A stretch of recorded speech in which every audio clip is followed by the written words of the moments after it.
What's up everyone, welcome back to our channel. In today's video you are going to see how to see the liked videos on Instagram.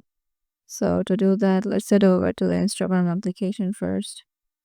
Once you are there, make sure you have logged in into your desired account.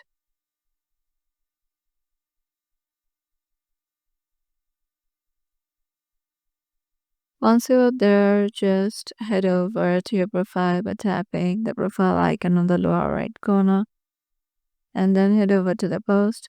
And here you will find all of the comments and likes. So go to the comment section.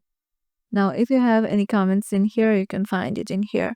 And in Instagram, there is no such option like most relevant or new comments like Facebook. So the new comments you can see are on the top. So yeah, this is how you can see the comments on or the recent comments on Instagram. Hope this video helped you out, and we'll see you in the next video.